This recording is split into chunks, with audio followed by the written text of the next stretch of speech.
of all, Your Excellencies, thank you so much for being here. We are meeting again, this time thanks to co-production. But I'll start with our mask. It's a national flag. Mine, it's a daisy, because in Romanian it's Margareta, so in order not to forget my name. And then when I've been to Stockholm, they've told me that the most common name in Sweden was Margaret in '92. I don't know now, okay, so I feel a little bit from there. And the second one here, it's for the building of a theater. It's Crisimir who is trying to build a theater, and it's funny because you, for your National Day, for St. Patrick's Day, you've been to the street Griviței 13, but this one is Griviței 53. And I hope then where they'll finally build the theater there, maybe again you'll try to paint something in there too, because you start with 13, we'll go to 53. That's why to explain a little bit about our mask and so on. And now let's go to a film that I really adored.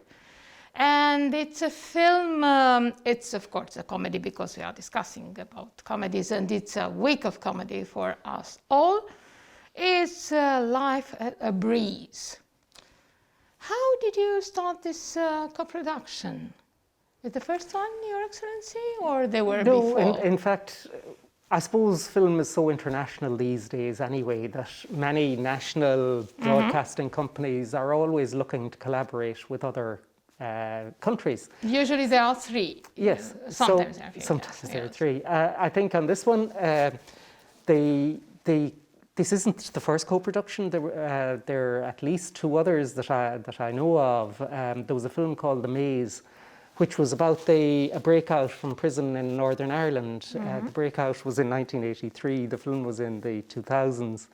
And there's a film called Call Girl, which is another film, a thriller. They were both excellent films. And obviously, the Swedish cinema has a lot of its basis is around storytelling, and the stories that have come out of Sweden, the richness of the thriller, the richness of the dramas, the richness of really modern Swedish cultural life. I think it's almost a natural fit that Ireland would collaborate with Sweden, because we have a tradition of storytelling as well. I think in this case, the film itself has Irish actors, and I think the Irish actors are just fantastic. I think you have Fionnuala Flanagan, who would be very well known internationally, I think, at least in America and in Ireland, and she is absolutely wonderful in this. Pat Short is an actor who is very well known in Ireland, maybe not so well known internationally, but he's a really fantastic actor. So I think this would be a natural fit for Sweden and Ireland to collaborate on, and obviously it's not the first one. And I think the films that we've collaborated on have all been really successful in their own right. They're not always big films, but they're films that really tell stories really well. But it has a soul, which I think is more important than to be a super production or something. Yes, and maybe that's what brings us together, perhaps, that we're up there in the north, where it's a little bit cold, and we kind of need the stories. And I think what struck me about this film is that it is so much about the humans and all the individuals and how they actually, their behavior. It made me think about how we, with our behaviors, how we affect people, and how we as older generations, whether we want or not, whether we intend it or not, actually affect the young people with our attitudes and what we do. And I think in Sweden to just portray the social life and what goes on in the family life, but also as... But it's a family extended. So it's an extended family, and it reflects also the society. And I think that's what makes this made an impression on me in this film, and it seems, I think there is the connection we have in the mentality, probably a little bit, even though of course a lot of things will be different, but I think in terms of what you want to portray, and also probably how you make the films, because it seems to be very successful, and also with joining up the facilities again. I think here Ireland was is where it all takes place. But I'm curious. I think some of it was also filmed in a big film production called Film E.S.THERESE, which is a big facility it's not Hollywood or Bollywood, but it's the little resemblance that we have in Sweden. But it's quite popular. Woods, a local yes, one. yes. And yeah, that's really interesting, because I think it's almost your view of the world, and in terms of how people interact together and how we relate to each other. So very often Irish movies are not always happy, they're not always straightforward. The individuals aren't always, they've human stories to tell. And sometimes they come out of places where there were difficult relationships. And in this case, there's clearly difficult relationships. Yes. And I think this is part of the storytelling. I think that both Sweden has and Ireland has, where there is a realism to our storytelling. There is a reality, there's a recognition of human frailty. And there is, I think for that reason, there's actually, you learn something from them. You learn something about the human condition. And I think this is really important at this time, especially because, well, at any time it's really important, but it's really important now because our lives are almost more closed in. We're living with fewer interactions between people. And it's really good, I think, that you see a film like this, which is about an extended family and the interaction within that extended family. And especially that it's a grandmother and a granddaughter in there, and they have such a wonderful connections, as if the rest of the family wouldn't be so important. They are the two of them, they are extraordinary. And I think it's such a good moment to talk about that in a film and to be seen by the audience and so on, because we know that for 1 year it was quite difficult for many grandchildren to see their grandparents, and for the grandparents to see their grandchildren, sometimes even the children. So I think it's extremely nice and tender and funny, because it's a comedy, by the way, so that's for sure. I think there's a young actress in this called Emily Thornton who is absolutely wonderful as the granddaughter. And I think the relationship, as you say, that's built between the granddaughter and the grandmother is really important. Yeah. But I suppose I'd have to say that relationship between the grandmother, or as she is as well, a mother, with her son, is also really interesting. A difficult relationship. It's one of those relationships that I think a lot of people can understand and also, can see. Yes, it's one. It's skipping one generation. That's interesting to see how they.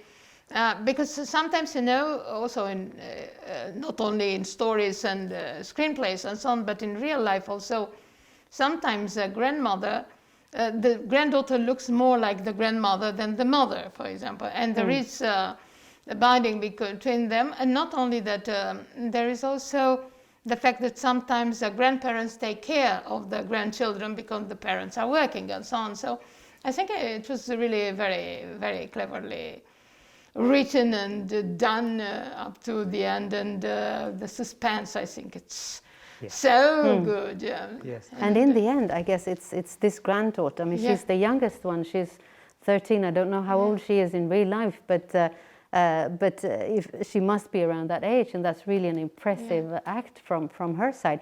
But she comes out, I feel, as the most mature one in the end, with her decisions and the way she in the end interacts with all her family members. We are not telling the end, that's for sure. No, Please, we will leave it at that. But she, But I think that's a really important point. It's this thing of how generations view each other and how generations can underestimate each other, and they can underestimate the feelings that people have. Like the child clearly underestimates and has a problematic initial relationship with the grandmother. So it takes that time to understand and to actually, and I think And on that both makes sides. you think afterwards, after seeing it. Exactly. And so I said, okay, maybe I wasn't right how I treated my Yes. grandmother or my granddaughter. And so I think it's important to have this on. And of course, on the other hand, is it happening also in Sweden to keep your money not in the bank, but somewhere else? We are not saying where. Right. I would say not so much anymore, but for sure.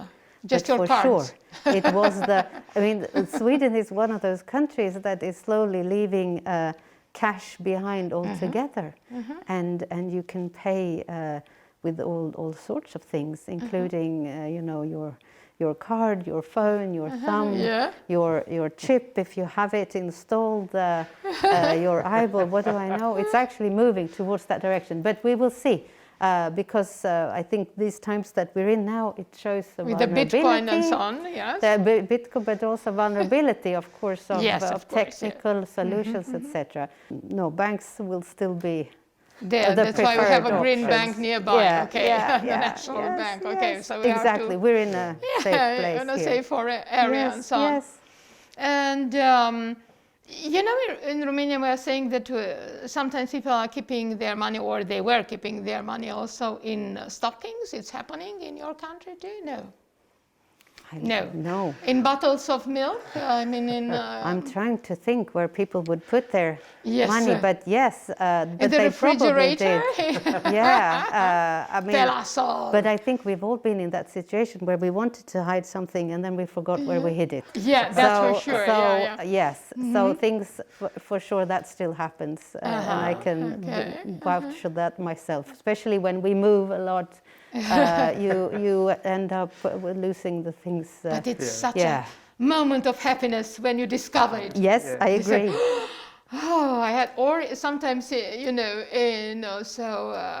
can have it inside a coat or something, in a pocket, or it's, I think I'd have to say on this that there was a time when Irish people didn't trust banks. Okay, This would have been but they are now many, they many change their years mind. ago. Okay. Yes. There was a little bit of that came back around the time that this movie is set, which is I think around 2013. Yes, okay. After so the there was after the financial crash. Yes. So there is an element where people were responding to now. Clearly, the person in this film was hoarding money over a long time, and it wasn't just over a year or two. Right. But there was an element, and I think that's a kind of a smart point that the movie makes about at that time there was a distrust of banking, and it wouldn't have been beyond the kind of outreaches of a person's mind to believe that somebody would do something like this. No, it was very believable. Very believable. Yes, actually. So it's important that we all trust our banks again, actually, that we can have faith. And I think we're back to that point again now, where people have a little bit more faith in the institutions that look that's after fair. things But that for us. reminds me on the time when immediately after the war, when the communists came in and so on, and some succeeded to flee the country and so on. And I remember that it was, I don't know if it's a legend or a real story, that they put their money, and they were gold money, by the way, and they put them inside the dolls of children. And like that, they could take it on there. So to give you some more idea where Yes, to good. get Thank you. your savings, especially in this period when everybody can save their money. We have plenty of them, so we cannot don't know where spend to it. put it. We can spend it. I think that whether we have tons of it, we can. But interesting, I think people still feel richer. Isn't that I mean, that's really how I feel. People don't necessarily feel that they are missing so much, and particularly because we can also, because we had to look into both ourselves, our relationships, like you spoke about, but also the availability of films, of music, theatre, online. I mean, without that, I wonder if we would have survived. But now, because we can access it not only through television, but at our own leisure through so many different platforms, That's really important. And I think what is fantastic there is that we are no longer confined only to a few larger countries that make very big productions, but also smaller countries, co-productions, and also, of course, being here in Romania, I try to look at also the Romanian film series, etc. Not only for the language practice and for all kinds of things. Good idea. But I mean, this is these days you can find films and series on these platforms from pretty much all countries, sure, and that's really that's a revolution when we think about it, really, because a few years back it wouldn't be possible, because you wouldn't make it onto the market, because this is an industry which is quite competitive, and without the Oscar in mind, people might not want to support you. But these days, a lot of productions can be made easily and shared.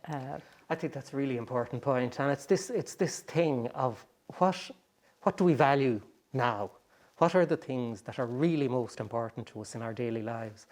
And really, I think that the thing that most people value is actual culture. It's how we spend our time, because we can't have that social aspect that we all want as well, and that travel aspect and all of these things that was part of normal life, we now find difficult. So the cultural piece is actually what's keeping us sane and keeping us together. And the importance of actors and writers and directors and the people who make our cultural life has never been more important. And in some ways, they're actually the people who have suffered most. Yeah, for sure. Because they haven't had theatres to perform in. The reality is that film production probably isn't what it was before the pandemic. And a lot of films are held in production or held before their release because people are hoping that they'll be able to release them to a better world. So you've had all of this pressure on our artistic communities, and really they're more valuable to us than they have ever been. So I think yes, it's very important, on the other hand, that we could have guests like that, because our guests now are the characters from the movies. Yes. You see, and exactly. so we can have them in our living room. Yes, and there is that accessibility of social media platforms like Zoom and WebEx and all of the rest of it, where people are more accessible in that way, but they're not accessible in the flesh. We don't meet them in the same way. And they also need our presence there, also the actors and so on, because they feel much better with. Of course. Yes, yes, and I think particularly for theatre. Yeah, it's on the same. In both directions. Yeah. One last question about the title. Why this title? I think that's a really great title because in this film, life is definitely not a breeze. Everybody is struggling with life, and it's a very ironic title, but it's perfect. I think when you look at it, when you come to the ending, I think that it's a great title. I think it just reflects really what this movie is, because along with all the struggles in the movie, there's a real joy in the movie as well. And there's a real joy in the people and just in their lives. And there, you will see it's gritty, it's set in a gritty part of Dublin, but there is an anarchy about that grittiness that comes out as well, and a bit of joy about that grittiness. So I think the title is just perfect. So it means that life is simpler. Life is simple. Life's a because breeze. You know how no trouble. I interpret it in my mind. I was just discussing with Enia while coming in here, and I said, "It's a breeze." So it's a breeze of wind. So it's a breeze of fresh air. So you see, I think totally different. Not really. That's why I ask it. Yes, because for us, this film and what was happening in there, and each and every moment, even watching TV, even the lottery moment, everything was so intense, and on the other hand, not dramatic, but with a smile. That's the idea. And the old lady, she's absolutely fantastic. She'll be 80 this year.